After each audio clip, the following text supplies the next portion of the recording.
আজকে একটি ক্লাস 9-এর প্রশ্ন বুঝাতে চলেছি। এটা হচ্ছে ফরাসি বিপ্লবের সামাজিক কারণ কি ছিল। তো পয়েন্ট অনুযায়ী আলোচনার পূর্বে আমি একটু তোমাদেরকে গল্পের মতো করে বলে দিই যে ফরাসি বিপ্লব কালে ফ্রান্সের রাজা ছিলেন ষোড়শ লুই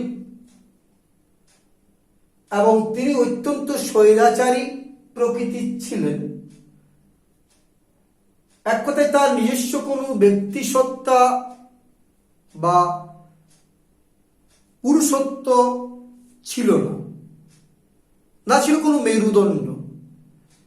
তিনি তার স্ত্রী অর্থাৎ রানী মেরি আতায়াতের কথায় চলতেন।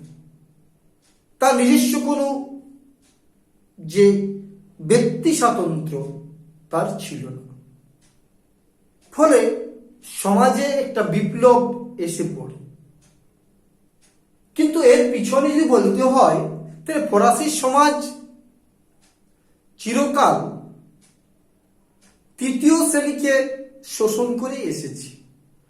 ফরাসি সমাজ তিনটা শ্রেণীতে বিভক্ত ছিল। প্রথম শ্রেণী যাজক, দ্বিতীয় শ্রেণী অভিজাতরা, আর তৃতীয় শ্রেণী ছিল সাধারণ যারা মানুষ, বাকি সমাজের যারা লোক তারা তৃতীয় শ্রেণীতে ছিল। এই তৃতীয় শ্রেণীতে শিক্ষক ছিল, কৃষক ছিল, ব্যবসায়ী ছিল, শ্রমিক ছিল, এরা সকলেই ছিল।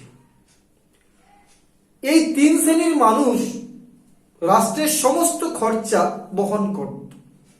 এরা বিভিন্নভাবে সরকারের কোষাগারে কর জমা করত। সমাজের রাষ্ট্রের সমস্ত খরচা তাদের কাছ থেকে নেওয়া হতো, অথচ এরা কোনো কিছুই পেত না। এদের যে অধিকার, যে মর্যাদা প্রয়োজন তা তারা পেত না। অন্যদিকে অধিকারভোগী শ্রেণী যারা এই যাজক আর অভিজাতরা, এরা কিন্তু সমাজের সমস্ত রকম সুযোগ সুবিধা সবকিছু লাভ করত। এরা সমস্ত সুযোগ সুবিধা লাভ করত। এরা সরকারি বড় বড় পদে নিয়োজিত ছিল। এরা সব দিক থেকেই লাভবান ছিল, এই যাজক এবং অভিজাতরা। কিন্তু মজার বিষয় দেখো, যারা এত ট্যাক্স দিচ্ছে, যারা এত কর দিচ্ছে, সেই তৃতীয় শ্রেণীর লোকেরা যারা গায়ের ঘাম মাথায় ফেলে, মাথার ঘাম পায়ে ফেলে যারা রাষ্ট্রে কর সঞ্চয় করছে, যারা প্রতি মুহূর্ত সমাজ তথা সভ্যতার অগ্রগতিতে নিজেদেরকে নিয়োজিত করেছে, প্রতি মুহূর্ত তারা রাষ্ট্রের জন্য উদয়ন্ত পরিশ্রম করছে, অথচ তারা কিছুই পাচ্ছে না। তারা সব দিক থেকে বঞ্চিত। একটা পুরাতন জীর্ণ সমাজ ব্যবস্থা, যে সমাজ ব্যবস্থায় চিরকাল থেকে অভিজাত যাজকরা সমস্ত রকম সুযোগ সুবিধা পেয়ে চলেছে, আর তৃতীয় শ্রেণীর মানুষেরা সব দিক থেকে বঞ্চিত হয়েছে। সবকিছু দিয়েছে তারা সমস্ত রকম কর দিচ্ছে এবং রাষ্ট্রের সমস্ত খরচা তারাই দিচ্ছে। অথচ মজার বিষয়, রাষ্ট্রের সমস্ত যে ভূসম্পত্তি, যে সমস্ত মোট যে ভূসম্পত্তি ছিল, জমি ছিল, খুব কম পরিমাণ তাদের কাছে ছিল। বেশিরভাগটাই ছিল যাজক এবং অভিজাতদের কাছ থেকে। অথচ এরা কোন ট্যাক্স দিত না। 1/5 যাজকদের কাছে ছিল আর 1/3 অভিজাতদের কাছে ছিল। বাকি অংশটা ছিল তৃতীয় শ্রেণীর। খুব কম পরিমাণ সম্পত্তির অধিকার ছিল এদের কাছে। কিন্তু সেই সম্পত্তি এরা কিন্তু ভোগ করলো, এদের রাষ্ট্রের এদের যে ব্যক্তিগত কোন সম্পত্তি এটা ছিল না, রাষ্ট্রের সম্পত্তি। এদের ক্ষেত্রে রাষ্ট্রের সম্পত্তি, যাজক অভিজাতরা ব্যক্তিগত সম্পত্তি সে ভোগ করত। সমস্ত রকম ট্যাক্স তারা দিত। অথচ দেশের কোনো বা সরকারের কোনো উচ্চ পদে এরা নিযুক্ত হতে পারত না। এদের না ছিল কোনো ব্যক্তি স্বাতন্ত্র্য, না ছিল মর্যাদা, না ছিল কোনো অধিকার। দীর্ঘকাল শোষিত হতে হতে হতে একসময় মানুষ যখন কোণঠাসা হয়ে পড়ে, যখন মানুষ শোষিত হতে হতে কোণঠাসা হয়ে পড়ে, বঞ্চিত হতে হতে কোণঠাসা হয়ে পড়ে, তখন কিন্তু মানুষ বিপ্লবের পথকেই বেছে নেয়। কেন? বিপ্লব ছাড়া কিন্তু কোনো পরিবর্তন আসতে পারে না। একমাত্র বিপ্লবের মধ্যে দিয়ে পরিবর্তন আসে, আর সেই পরিবর্তনেই কিন্তু একটা জীর্ণ সমাজ ব্যবস্থাকে ভেঙে চুরমার করে একটা নতুন সমাজ ব্যবস্থার জন্ম দিতে পারে। এবং এই বিপ্লবের প্রধান কারিগর ছিল কারা? তৃতীয় শ্রেণীর লোকেরা। এরপর এটা হচ্ছে গল্প। এরপর আমরা ভূমিকাতে আসি। ফরাসি বিপ্লবের সামাজিক কারণ কি ছিল?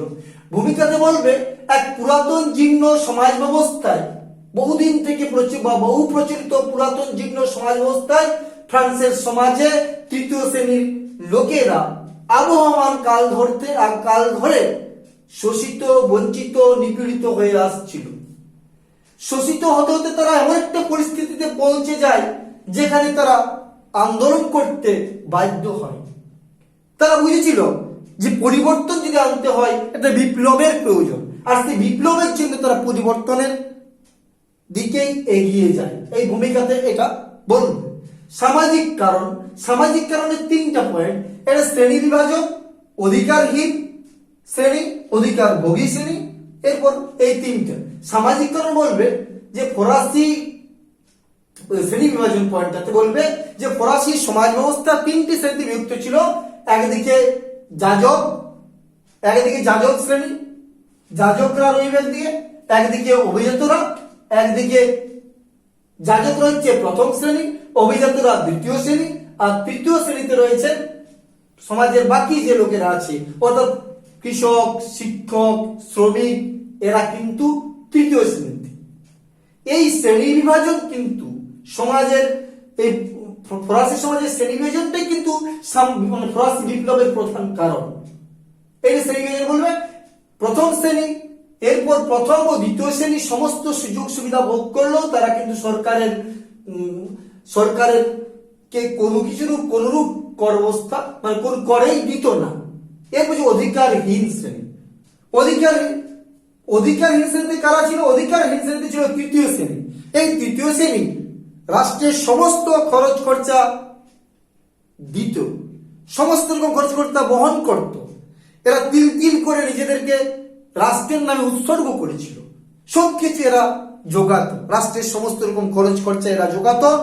অথচ এরা সরকারি কোনো সুযোগ সুবিধা বা কোনো সম্মান মর্যাদা কোনো কিছুই পেত না। ফলে তাদের মধ্যে একটা আক্রোশ জমা হয়। এই আক্রোশ জনিত কারণেই তারা বিপ্লবের পথকেই বেছে নেয়। অধিকারহীন শ্রেণী, অধিকার ভোগী শ্রেণী। অধিকার ভোগী কারা ছিল? প্রথম শ্রেণী আর দ্বিতীয় শ্রেণী।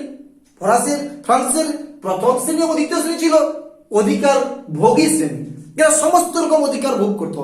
ও যাজকরা ছিল সমাজের রাষ্ট্রের 1/5 সম্পত্তি তারা ভোগ করত, ভূসম্পত্তি জমি এরা ভোগ করত। অন্যদিকে যাজকরা মোট জমির 1/3 ভোগ করত।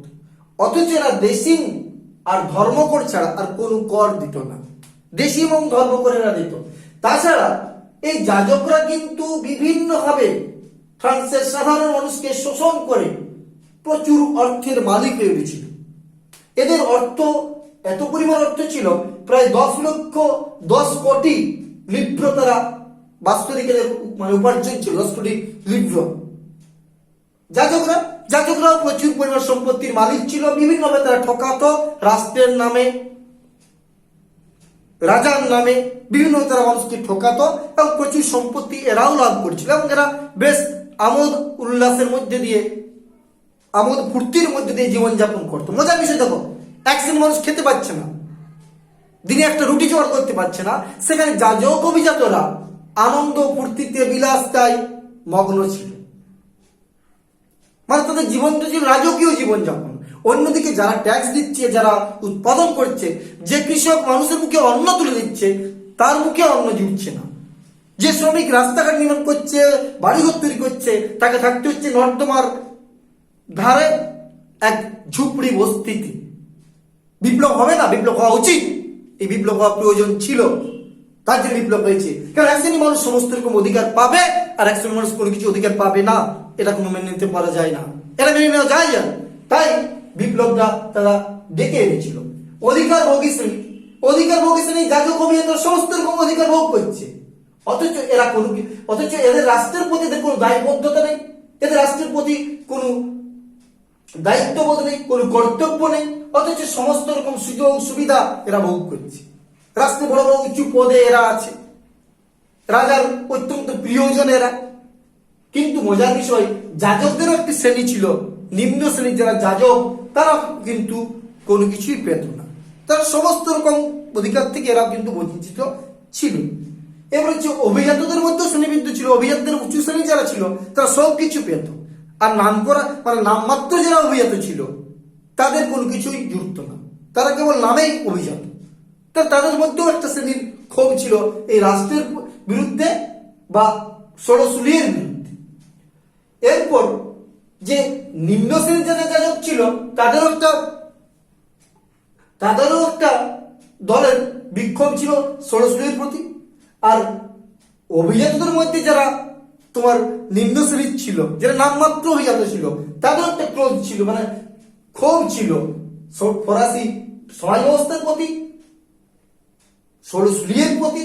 ফলে তারা তৃতীয় শ্রেণীকে আন্দোলনের জন্য অনুপ্রাণিত করে এবং আন্দোলনের জন্য মানসিকভাবে তারা অনুপ্রাণিত করার সঙ্গে সঙ্গে ইন্ধন যোগায়, ফলে বিপ্লবটা হয়। তাহলে এর যে অধিকার ভোগী বলবে যাজক, অভিজাতরা সমস্ত রকম সুযোগ সুবিধা ফ্রান্সের ভোগ করত, সম্পত্তির 1/5 তাদের হাতে ছিল, যাজকদের হাতে 1/3 ছিল অভিজাতদের হাতে। এরা বেশি ও ধর্মকর ছাড়া কোন কর দিত না। এছাড়া যাজকরা সাধারণ মানুষকে বিভিন্নভাবে ঠকিয়ে ধর্মের নামে প্রচুর সম্পত্তির মালিক হয়ে উঠেছিল। এরা মানুষকে বুঝাতো, সাধারণ মানুষকে, সুখে থাকা মানে পাপ, সুখে থাকলে তোমার স্বর্গভোগ হবে না, যদি তুমি বেশি সুখ ভোগ করতে যাও তুমি স্বর্গের থেকে বঞ্চিত হবে। সাধারণ মানুষকে এগুলো বুঝাতো, মানুষও বুঝতো, নিরক্ষর ছিল। এরপর অভিজাতরা বিভিন্ন ঠকাতো, রাষ্ট্রের নামে, রাজার নামে, রাজ কর্মচারীদের সহায়তায় বিভিন্ন ধরনের ঠকাতো। অন্যদিকে অধিকারহীন শ্রেণী কিছুই পেত না, তার সমস্ত রকম রাষ্ট্রের প্রতি দায়বদ্ধতা ছিল, তাদের কর্তব্য ছিল, রাষ্ট্রের সমস্ত খরচ তারা বহন করত অধিকারহীন শ্রেণীরা, অথচ তারা কোনো কিছুই। অধিকারহীন শ্রেণী দেখো, এরা সমাজের সবকিছু বহন করছে, রাষ্ট্রের সমস্ত খরচা এরা বহন করছে, এরা সমাজের মুখে অন্ন তুলে দিচ্ছে, এরা সমাজের মানুষকে শিক্ষিত করছে, এরা সমাজের মানুষ জাতির মেরুদণ্ড। অথচ এই জাতির মেরুদণ্ড, সভ্যতার প্রধান কারিগর, ইতিহাসের কারিগর, এরা কিন্তু অধিকারহীন সমস্ত দিক থেকে বঞ্চিত। ফলে স্বাভাবিকভাবে এটা মেনে নেওয়া যায় না। ফলে তারা বিদ্রোহ বা বিপ্লব তারা করেছিল। উপসংহারে বলবে যে প্রথম ও দ্বিতীয় শ্রেণী অর্থাৎ যাজক ও অভিজাতদের আনন্দময় বিলাসবহুল জীবনযাপনের কাছে তৃতীয় শ্রেণীর জীবনযাপন পদ্ধতি ছিল অত্যন্ত নিম্নমানের। তাদের চোখের সামনেই অধিকার ভোগী শ্রেণী অর্থাৎ যাজক অভিজাতদের এই বিলাসবহুল জীবনযাপন দেখে এবং নিজেদের দারিদ্র্যের কথা স্মরণ করে এরা বিদ্রোহের পথকে বেছে নিয়েছিল, যা কিন্তু অবশ্যম্ভাবী ছিল। উপসংহারে এটা বলবে। তাই এটা হচ্ছে ফরাসি বিপ্লবের সামাজিক কারণ কি ছিল, ভূমিকা, সামাজিক কারণের মধ্যে বলবে শ্রেণী বিভাজন, অধিকারহীন শ্রেণী, অধিকার ভোগী শ্রেণী, উপসংহার। এইটা নিয়ে যেটা বললাম ভালো করে মন দিয়ে শুনবে। আর পরের ভিডিওতে তোমাদের কোন বিষয় ইতিহাসের মানে যারা নবম শ্রেণীর ছাত্রছাত্রী তারা আর কোন বিষয় নিয়ে বুঝতে চাও কমেন্ট বক্সে অবশ্যই লিখে পাঠাও। কেমন লাগছে তোমাদের, যদি আরো ভালো করার চেষ্টা করব আমি। ঠিক আছে, পরের ভিডিওতে দেখা হবে। ভালো থেকো, সুস্থ থেকো।